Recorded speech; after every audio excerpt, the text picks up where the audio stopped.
Fala pessoal, vamos hoje, depois de observarmos em nossa última aula o processo de guerra na Europa, de que forma a guerra se desenrolou, e da aliança de Estados Unidos, França, Inglaterra e Stalin para derrotar Hitler e Mussolini no cenário de guerra europeu.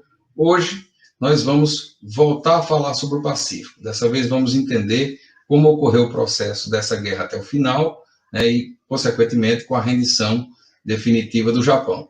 Só que para isso a gente precisa, primeiro dar aquela relembrada de que forma os japoneses fizeram os seus avanços, de que maneira a guerra se desenrolou inicialmente, no aspecto positivo a favor dos japoneses. Então, vou espelhar aqui só para a gente relembrar o processo. Vamos levar em consideração de que o Japão fez uma incursão severa, aproveitando inclusive as fragilidades da França e da Inglaterra. No caso da França, que estava ocupada pelas tropas de Hitler, e a Inglaterra encurralada pelos bombardeiros, embora não tenha sido invadida, o Japão avança significativamente por áreas coloniais que pertenciam a esses países, assim como também a questão dos holandeses, eles avançam perigosamente. Isso começou a colocar em xeque e ameaçar o poderio americano do ponto de vista comercial, já que os Estados Unidos dominavam várias áreas, comercialmente falando. Havia feito muitos alertas ao Japão para que esses avanços não ocorressem, que estabelecesse, a partir daí, um critério de respeito, diplomático em relação aos seus territórios. E aí, claro, o Japão ignora isso, os americanos estabelecem, a partir daí, um processo que, entre outras coisas, deflagra um bloqueio naval contra o Japão.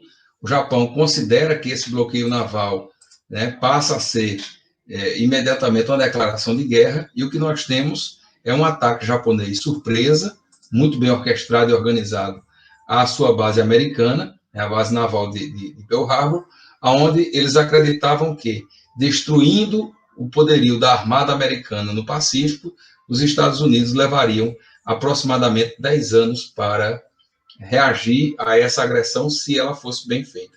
Bem executada de fato ela foi, e a partir dela o Japão ampliou ainda mais seu leque de conquistas na região, chegando até Guadalcanal e ao Mar de Corais, assim como em outras ilhas adjacentes da região.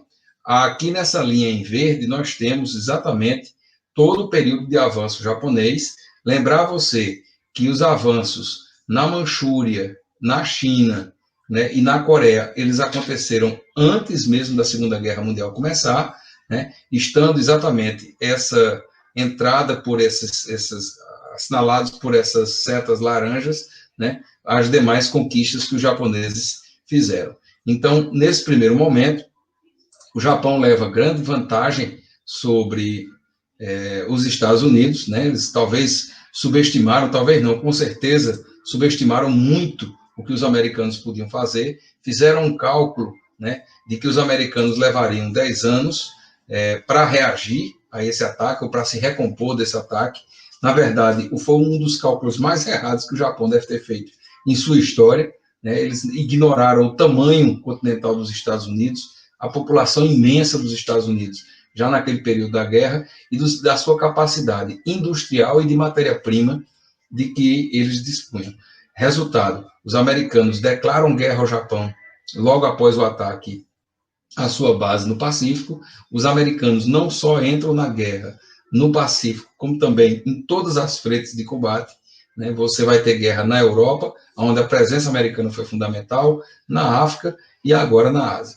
E, claro, a gente não podia deixar de mostrar exatamente como ocorreu esse esforço de guerra americano, de que forma os Estados Unidos estabeleceram esse padrão.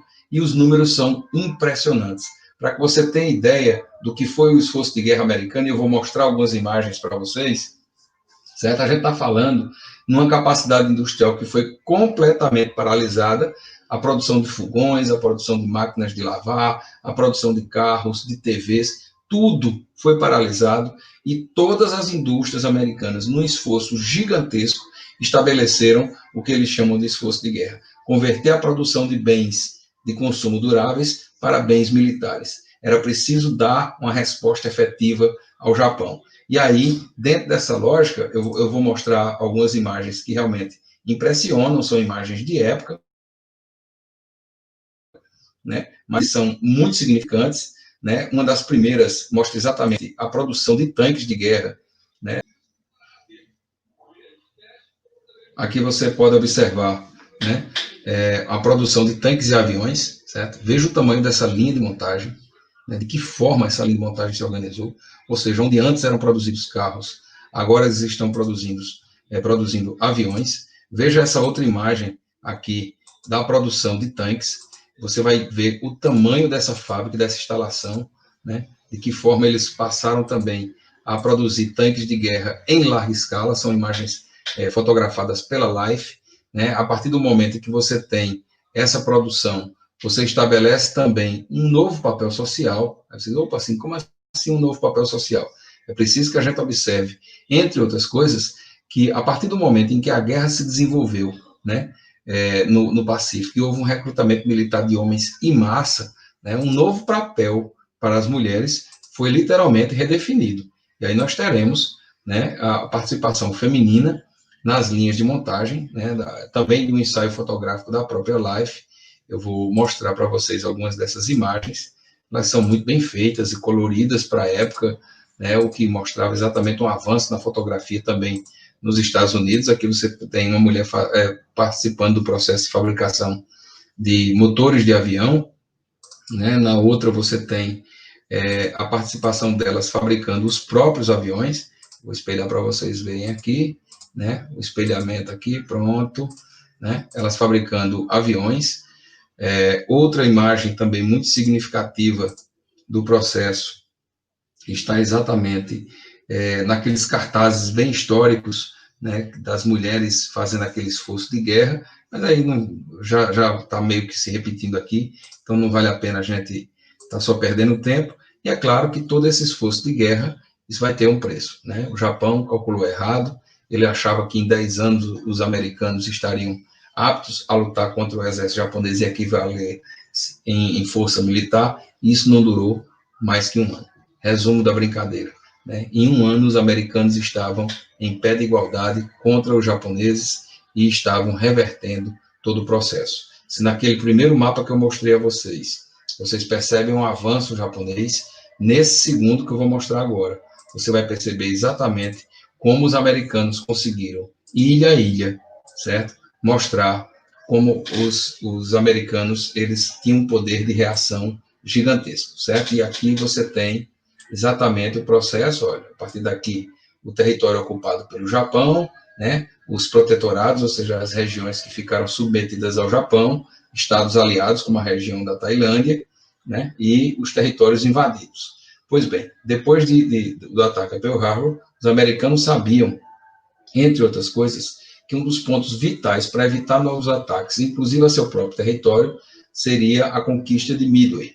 Essa ilha era estratégica, porque a partir do momento que os americanos conquistassem, ou não perdessem a ilha de Midway, né, e aí o Japão, mesmo tendo feito o ataque aqui em Midway, ele vai perder grande parte dos seus porta-aviões, né, foi uma das batalhas mais sensacionais da Guerra do Pacífico. Isso acabou levando com que esta derrota tirasse a capacidade de reação dos japoneses. Os americanos lançavam navios e porta-aviões numa velocidade impressionante e começaram um processo de avanço, né, primeiro chegando às Ilhas Marshall e às Ilhas Gilbert, né, em ataques de uma segunda frota já construída. Eles retomaram a região do Mar de Corais, fizeram os ataques pegando as Ilhas Salomão, certo? A região da Nova Guiné, as Ilhas Molucas, e reconquistaram as Filipinas. Enquanto uma frota vinha nessa direção, a segunda frota reconquistava as Ilhas Marshall, chegava à região de Saipan e de Guam. É exatamente aqui que a guerra começa a desesperar os japoneses. Os japoneses já não tinham mais a capacidade de reação, né? Já enfrentavam um segundo inimigo, porque a União Soviética fazia ataques decisivos na região da Manchúria e da China, além da região da Coreia. A Inglaterra, já vencida a guerra na Europa e num esforço gigante, estabeleceu também vitórias aqui na região da Birmânia, né, retomando territórios. O Japão teve que se desdobrar em forças em diversos segmentos para uma população limitada e com recursos naturais cada vez mais escassos, perdendo exatamente essas fontes de matéria-prima. E quando os americanos chegaram às Ilhas Marianas, daqui eles começaram a deflagrar o primeiro grande ataque, né, para as chamadas Ilhas do Japão, que são as batalhas de Iwo Jima e de Okinawa. Se você observar, são batalhas que foram, claro, defendidas a um custo de vidas espantoso. Tem vários filmes que celebram, né, e que mostram essas batalhas ocorridas nessa região, e tudo isso leva, certo, a um processo de desagregação, né, desmonte do Império Japonês e, consequentemente, uma ascensão econômica violenta dos americanos, né, na região do Pacífico. Enquanto a guerra se travava, né, a luta ilha por ilha, né, aquela história de vamos chegar até entrar dentro do Japão, né, os americanos também começavam a perder o fôlego militar, né, e a perda desse fôlego militar acabou fazendo com que o governo começasse a lançar bônus de guerra, ou seja, fazendo shows pelo país, apresentações, levando heróis de guerra a se apresentarem nas diversas cidades e pedindo ao povo americano que comprassem esses bônus. Ou seja, era como se o povo americano estivesse emprestando dinheiro ao governo, né, para custear uma guerra desse porte, né? Então, assim, é o que eu digo a vocês, o Japão acordou um gigante, e esse gigante mostrou toda a sua força, né, exatamente nessa luta de ilha por ilha, na vitória estratégica em Midway, e aí, posteriormente, na conquista das chamadas Ilhas Sagradas do Japão, né, nas sangrentas batalhas, que também o Japão vendeu caríssimo, essa rendição, né, nas ilhas de Okinawa e de Iwo Jima. É exatamente em Iwo Jima que tem uma das fotos mais clássicas da guerra, né, que foi aquela dos soldados americanos levantando a bandeira no Monte Suribate, né, que é um monte sagrado do Japão. E aí isso é visto pelos japoneses como uma afronta gigante. O curioso nessa foto é que você percebe, entre outras coisas, que o fotógrafo conseguiu a proeza de bater a foto em um ângulo em que ninguém apareceu, não aparece o rosto de ninguém, né? E até hoje essa foto é objeto de polêmica, que provavelmente todos os soldados acabaram morrendo na guerra e ninguém nunca soube de forma concreta, verdadeira, quem eram responsáveis por essa foto, que até hoje tem monumentos, tem estátuas por todo canto nos Estados Unidos, né? Mas que são soldados considerados anônimos. Algumas mães disseram que reconheceram seus filhos, mas é muito complicado de você imaginar que em milhares de tropas vestidas do mesmo jeito você consiga identificar alguém onde você não vê absolutamente o rosto de nenhum soldado.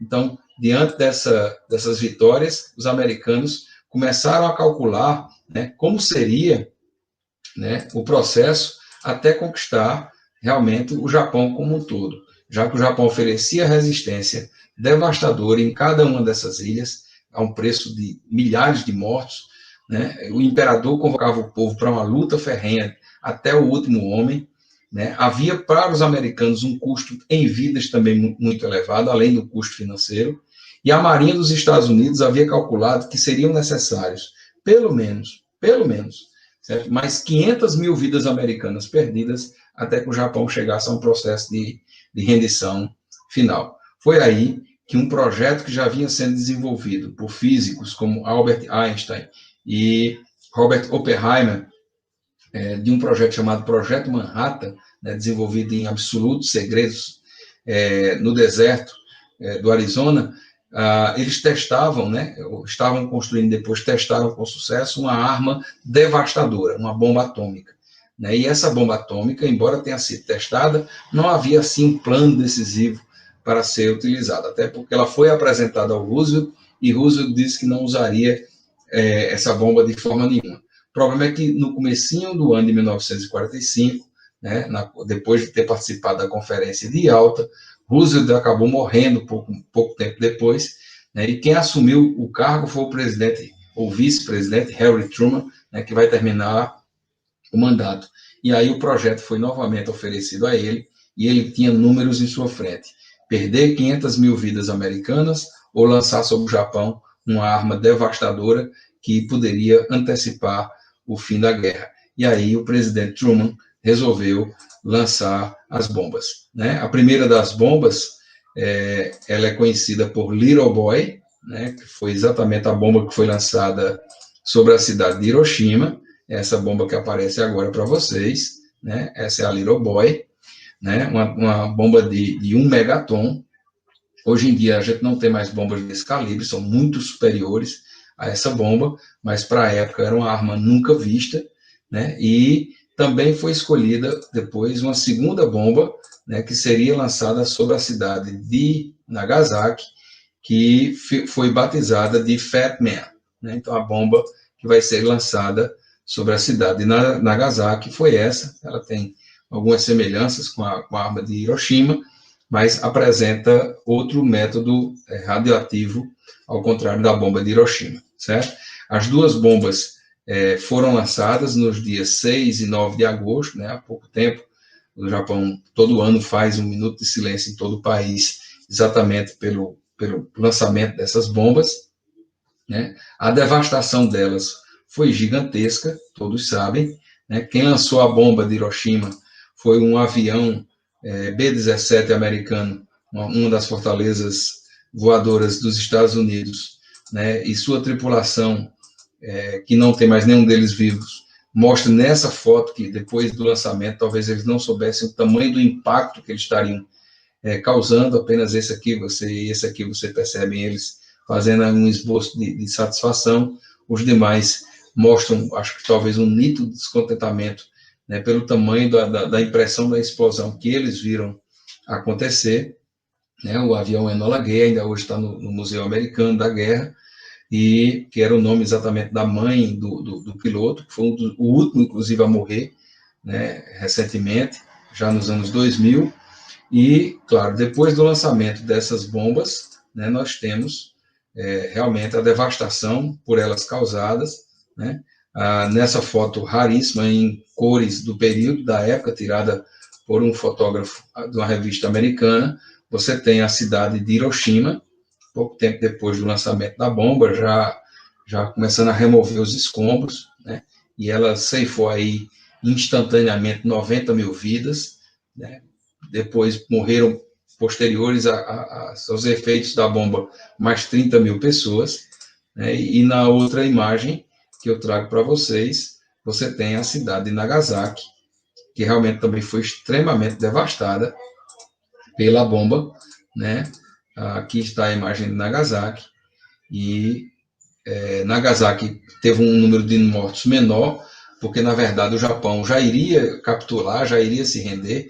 Essa bomba foi muito mais um recado para Stalin, para dizer que tinha mais de uma, para mostrar a força a Stalin, para que ele pudesse dosar lá o seu ímpeto na Europa, e para evitar qualquer novo avanço soviético em áreas agora controladas pelos Estados Unidos, né? E, claro, após essas bombas, né, os americanos acabaram conseguindo dos japoneses a rendição definitiva, né, e colocando fim à Segunda Guerra Mundial. Aqui nessa imagem, também a cores, você tem a assinatura, né, do Tratado de Rendição, a rendição incondicional que os americanos impuseram aos japoneses. A Segunda Guerra assim terminava, né, com essa rendição do Japão e, consequentemente, o fim da Segunda Guerra Mundial. Uma guerra que não deixa saudades, uma guerra que levou a vida de 60 milhões de pessoas, que impactou outras 100 milhões e que vai mudar o rumo do mundo e lançar o mundo numa guerra ainda mais inquietante, que é uma guerra em silêncio, uma guerra diplomática, uma guerra entre duas superpotências